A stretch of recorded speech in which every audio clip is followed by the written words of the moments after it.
Here we go, guys. Japan is going to the top tier. The Pershing is here. And where the hell is Super Pershing? Let's talk about it.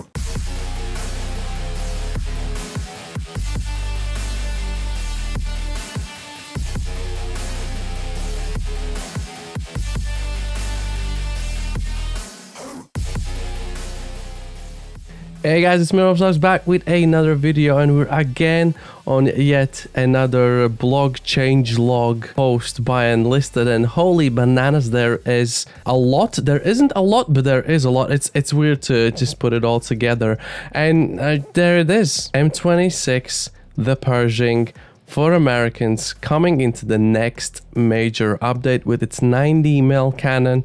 It's gonna be able to penetrate Mr. Tiger 2H in the turret. I've done some play around with the Pershing and the Super Pershing on War Thunder. I've got those videos on the channel if you want to have a little look-see. Front plate, obviously not much of a hope to pen at all with the 90mm, but if you shoot the turret phase of the Tiger 2H, the Pershing is gonna do just fine. On top of that, it says that it's gonna come with the APBC, so armor piercing ballistic capped shell, which is pretty cool, and APCR. So that's the pointy, but it has very poor shrapnel, but it has a way more penetration power than any other round we currently have in the game. And they actually say, in case you don't want to target weak points, even on the King Tiger. So in my mind, I would imagine APCR could probably go through even the front plate of a Tiger 2H at certain distance. So, well, we need to wait and see. But yeah, that has been completely confirmed. You can already see the photo. Open a new tab. You can already see the photo of the Mr. Pershing in kind of the Enlisted hangar. Where's the Super Pershing though? I am fearing the fears of most of your fears. That someone said, oh, I can bet that the Super Pershing, like one of them is going to be a premium or something or whatever, locked behind a paywall. I don't know. I don't know where it is. I don't really have a big opinion on that. I'm just kind of happy that this thing is going to be here. New content for Americans, that is really cool. Now we're gonna have a Tiger H1, which is pretty much identical to Tiger E that we have already in the game. There's obviously some minor differences they are stating, like the commander's visibility and protection and yada yada yada. Luckily, they've chosen the smart route. They've chosen the smart route, and this thing is gonna be folded in together with the Tiger E, which means that if you've got the Tiger E, you will not have, like, there's not gonna be a mandatory to unlock this to move on with your tank lines, which just scores away home my point, saying that the folded vehicles and planes you don't need to unlock necessarily to keep going in the Tech 3. So I was right. I win. Anyway, moving on, the USSR gets the M1 bazooka apparently for BR2.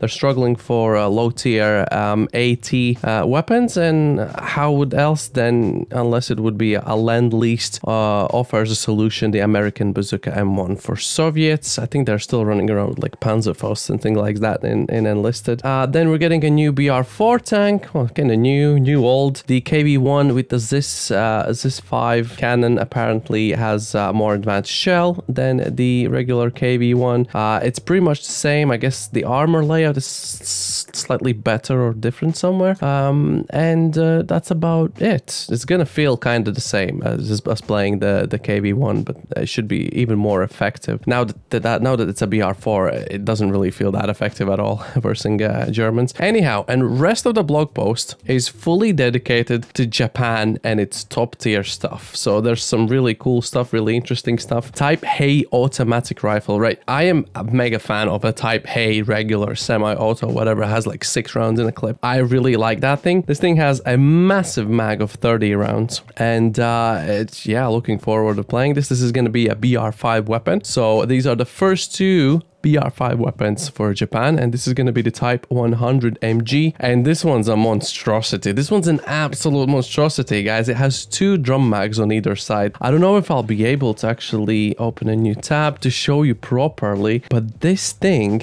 has double barrels. This thing has double barrels. You got 2 drum mags, of which each has 50 rounds, and each of the drum mag goes through each of the barrels. So you're literally firing off the double of what you would normally be, which is absolute monstrosity. I want to see how long the reload's going to be on that. It looks like an HMG type of, like an LMG HMG with this almost like the anti-aircraft reticle.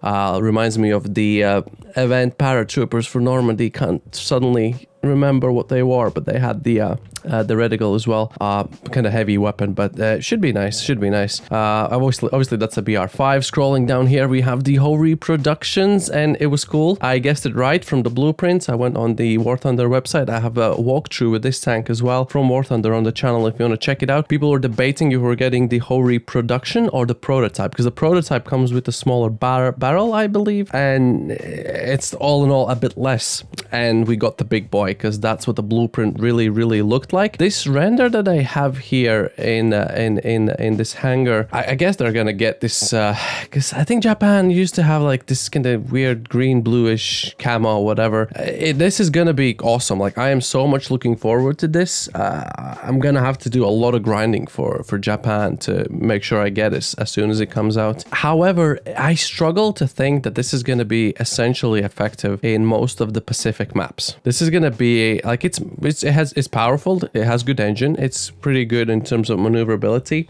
judging by War Thunder, but this big chungus on the narrow Pacific maps is gonna be yeah, I don't know. 105mm cannon, awesome, very good armor, really good armor, awesome, but I don't know if it's gonna work out the way we are thinking, that this is gonna be the unstoppable tank. I mean, if you sit somewhere and literally snipe tanks, yeah, cool, but like a proper maneuvers on those maps is gonna be tricky. It's gonna be really, even they say if you can handle the size of this monster on the cramped islands of the Pacific and accept the lack of a machine gun, because you don't have one, you will have no equal on the battlefield. So there are some drawbacks. And now we have two fighters of top tier for Japan as well, the J2M3, which comes with 420 mils, 800 shells, so you get around 200 rounds per gun, which really isn't much. So you make sure you shred the enemy unless you're gonna run out of the ammo, and a pair of 60 kilos and 60 kilo bombs, the HE bombs. Japan works really well in Pacific. For some reason, yeah, they just do essentially good, even taking out some mid to lighter tanks with these, which is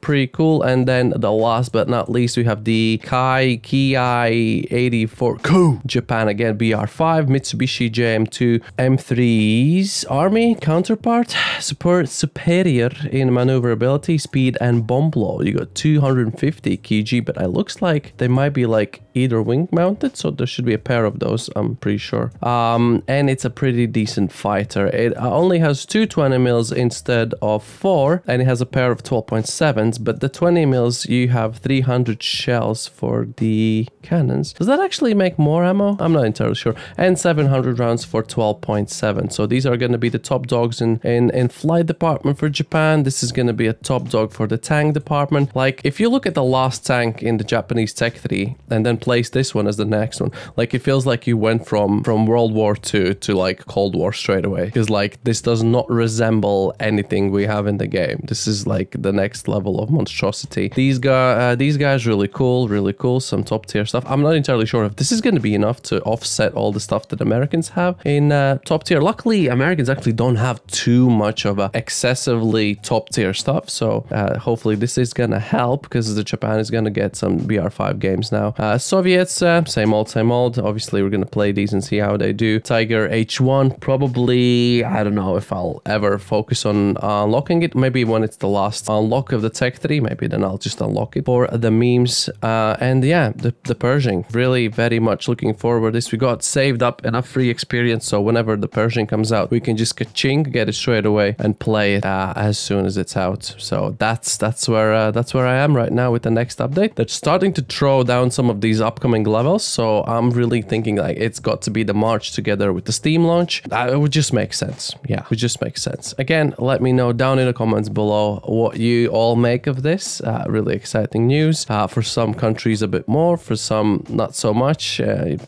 Basically, you could say Germany didn't get anything because you just get a copy pasta Tiger. Yeah, and everyone else got kind of something. Well, these guys are kind of copy paste as well if you think about it. But yeah, that's it. That's where I'm gonna leave. Thank you so much for joining. Have an awesome rest of your day. We might have a live stream today just dedicated for the Pacific grind, because I really want the new stuff when it comes out, and I'm still kind of off the top tier. Yeah, so yeah, stay tuned and I'll see you guys later. Goodbye.